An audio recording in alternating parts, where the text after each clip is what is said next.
करगिल के पास एक गांव है और इस गांव का नाम हुंदरमू है। जी हाँ, तस्वीरें हम आपको दिखा रहे हैं। एक छोटा सा गांव है, लेकिन ठीक सामने जो आप देख रहे हैं एक सड़क दिखाई दे रही होगी, वो पाकिस्तान का इलाका है। यानी पाकिस्तान के बॉर्डर से ठीक सटा हुआ ये जो है गांव है। और इस गांव का भी अपना एक अलग इतिहास है। यानी इस गांव का आधा परिवार पाकिस्तान में है तो आधा परिवार इंडिया में है। हमारे साथ इसी गांव के एक व्यक्ति मौजूद हैं, उनसे हम बात करेंगे, जो कि कई लड़ाइयों को अपनी आंखों से इन्होंने देखा है और इस गांव में कब से हैं ये भी हम आपको जानकारी देंगे। सर, आपका नाम क्या है? हाजी हुसैन है, मोहम्मद हाजी हुसैन। और अच्छा, मैं देख रहा हूँ इस गांव को, हाँ, बिल्कुल इस सुविधाएं कुछ भी नहीं है इस गांव में, एकदम बिल्कुल शहर से कट कर ये गांव है। कब से आप इस गांव में रह रहे हैं? मैं सन 47 से यहाँ पैदाइश ही है हमारे। सन 47 से अभी तक तो हमारे 70-75 साल, अभी 76 में हम चल रहा है। और हम लोग पहले से भी ही यहाँ काट करना करगिल की तरफ, ना उस तरफ जाने के कोई रास्ता शास्ता नहीं था। उसके बाद हम लोगों को 71 में आ गया, करगिल के साथ मिल गया। तो यहाँ पर सड़क और हमारे हिंदुस्तान के मेहरबानी से यहाँ सड़क और हमारे फैसिलिटी, बिजली, ये सारे हमें फैसिलिटी अब ये बहुत अच्छा है। और उसके बाद हम लोग यही सन 47 से अभी तक हम लोग इस गाँव में ही है। और हम लोगों को कोई दिक्कत इतना नहीं है, क्योंकि हमारे गाँव फल फ्रूट की जगह है। इसलिए ये फल फ्रूट बेच कर हम लोग बाल बच्चों की खाना शाने के लिए बंदोबस्त करते हैं। और हम लोग खुद लोग भी मजदूर शजूर, किसी को नौकरी से भी लग गया है। बस इतना हमारी ज़िंदगी अच्छे से अभी चल रहा है। तो हम लोगों ने सन 47 से अभी तक कोई 3 लड़ाई देखा। एक तो 65 की लड़ाई देखा, एक तो 71 की लड़ाई देखा, एक तो 99। और 99 में बहुत से यहाँ से उधर शिलिंग हो गया, उधर से यहाँ शिलिंग हो गया। करगिल की है ये, करगिल की ही शिलिंग देखा। और हम लोग ने बाल बच्चे को लेकर करगिल की तरफ भाग गया। कोई 2 साल तक हम लोग यहाँ शिलिंग से गाँवों में बैठा। उसके बाद फिर आकर अपने बस्ती पर बस्ती पानी शानी डालते हुए ज़िंदगी बसर करता है। अच्छा, करगिल का युद्ध जब हुआ, शुरू हुई, तो अचानक से फायरिंग हुई होगी। तो उस वक्त क्या आप लोग इस गांव में मौजूद थे? जब मौजूद थे, हम उसी वक्त ही मौजूद था, क्योंकि फिर अचानक हो गया रात को। तो हम लोग अपने गाँव के घर के नीचे यही गाँव अगार को देखते, इसी घर के नीचे छुप कर बैठा। तो क्या ये उसी पहाड़ी से फायरिंग हो रही थी जो पहाड़ी में देख रहा हूँ? हाँ हाँ, उधर से उधर फायरिंग होते था, उधर से इधर फायरिंग आते था। और फायरिंग के तबादला था हम लोगों को बिल्कुल उसी में छुप कर 7 दिन हम लोग घर के नीचे छुप कर बैठा। उसके बाद हम आने से मेजरमैन ने हम लोगों को कब्जा किया। तो मेजरमैन ने हमें तसल्ली दिया, आप लोग बहुत, हम लोगों ने शांति से दिखाने है, वो ये करना है, आप लोगों को कोई डरने के बाद नहीं है। हम लोग हिंदुस्तान आ गया, पाकिस्तान भाग गया, ऐसे हमें तसल्ली हो गया। तो हम लोग इसी में ही बैठ कर, यही घर के नीचे बैठ कर हमारे बाल बच्चे। तो क्या उस वक्त का, हाजी भाई, उस वक्त का माहौल क्या था? जैसे पूरे पहाड़ी पर पाकिस्तानी सैनिक थे, फायरिंग हो रही थी, क्या हमारे सैनिक को क्या कुछ पता भी नहीं चल पा रहा था कि फायरिंग कहाँ से हो रही थी? तो माहौल क्या था पूरे गांव का, और गांव में कितने लोग उस वक्त मौजूद थे? खाने पीने का क्या कोई इंतजाम आपको मिला? कैसे आप लोग वो दिन कैसे गुजारा आप लोगों ने? उस दिन हम लोग 7 दिन तक कुछ खाने शाने के कोई बंदोबस्त नहीं हो गया। जानवर भी होंगे आपके और साथ? हमारे पास जानवर भी था। जानवर के लिए तो हम लोगों ने घास वंटेड में रखते था, उसे वहीं छुप छुप कर हम लोग ने घास देते था, पानी डालते था। खुद ने भी पानी लाकर अपने घर के सातू शातू थोड़ा बंदोबस्त करते था।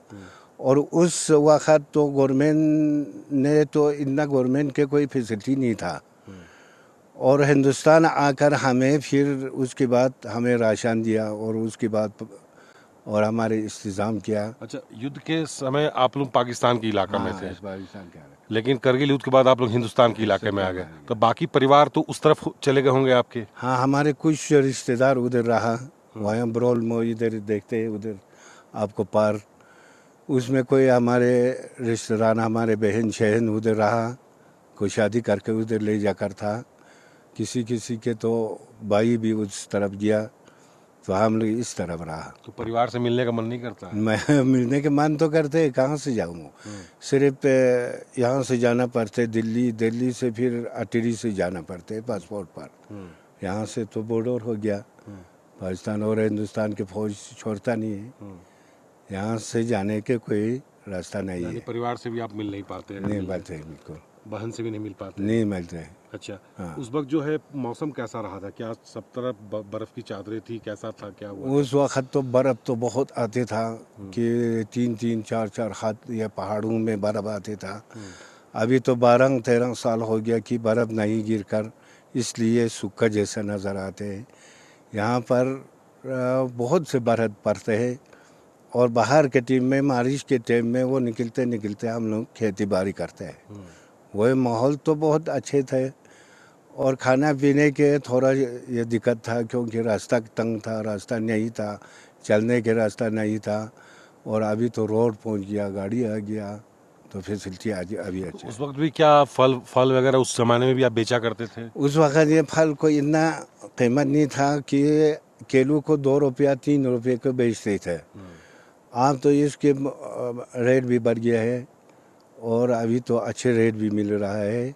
उस समय तो यहाँ पर कोई लेने वाला, कोई ऐसे वाला बिजनेस के कोई ऐसा कुछ काम नहीं था। अच्छा, अब कैसा लग रहा है? पहले आप पाकिस्तान सरकार के अंडर में थे, अब भारत सरकार के आप अंडर में हैं, तो दोनों सरकार में क्या अच्छा लग रहा है आपको? जब आप पाकिस्तानी हुक्मरान, जब आप प्रशासन करता था, अब आप लोकतंत्र में हैं, कैसा लग रहा है? खुले हवा में जी रहे हैं? हमें तो पहले तो हम उस वक्त छोटे था, हमारे बाप दादा था, उन पर कोई बोझ चढ़ा कर ले जाते था पाकिस्तान वाला, और हम उस वक्त शायद 25 या 24 साल के उम्र में था। उस वक्त पाकिस्तान का ख़ास इतना हमें सिर्फ फौजी आते था जाते था, ये फौजी है, ये ज़मींदार है, बस इतना पता था। और उसके बाद हम यहाँ पहुँच गया 25-26 साल में हिंदुस्तान के फ़ौज के साथ मिल गया। हमने पाया हिंदुस्तान के फ़ौज को बहुत से काम, ये जो पिकेट बनाया और ऐसा किया। 3 साल हम लोग पाकिस्तान हिंदुस्तान को फी काम किया। उसके बाद हमने हिंदुस्तान के साथ मिलकर हम लोगों ने बहुत से काम किया और उसके बाद हिंदुस्तान ने हमें पैसा भी दिया और मजदूर भी मिल गया।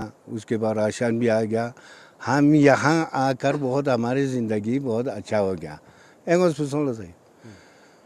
और अभी हमें हिंदुस्तान के साथ मिलकर बहुत से खुशी भी है क्योंकि यहाँ पर आज़ादी है और इस पर आइन भी है। वहाँ तो उस वक़्त पता नहीं, हम लोग फौजी के पास बलबूते में था और अभी भी हम लोग फौजी के बलबूते पे है। और ये सियासत वाला ने भी थोड़ा देखभाल करते हैं, वरना तो फौजी के पास अभी फौजी है, हमारे फौजी भाई उन्होंने। अच्छा, अभी इस गांव की आबादी कितनी है? क्या सबके पास पहचान पत्र है? हमारे किसी के पास होगा 2-4 कनाल, किसी के पास 5 कनाल, किसी के पास 10 कनाल भी हो सकते हैं। ऐसे ऐसे हमारे गाँव में आबादी है, तो इतना तो अंदाज़ा नहीं लग सकता। पहचान पत्र सरकार ने बनाया है? हाँ, आधार कार्ड वगैरह है, बनाया है? वो तो हमारे पहले से ही रिकॉर्ड जो है बरू में थे। हाँ। और तहसील में हम लोग ही करगिल की आबादी कितनी है? क्या सबके पास पहचान पत्र है?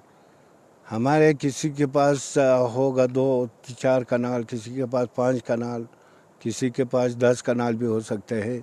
ऐसे ऐसे हमारे गाँव में आबादी है, तो इतना तो अंदाज़ा नहीं लग सकता। पहचान पत्र सरकार ने बनाया है? हाँ, आधार कार्ड वगैरह है, बनाया है? वो तो हमारे पहले से ही रिकॉर्ड जो है बरू में थे। हाँ। और तहसील में हम लोग ही करगिल के है यहाँ के। और करगिल के अभी भी उधर पाकिस्तान में 18-19 लंबादार अभी भी है करगिल के लंबादार।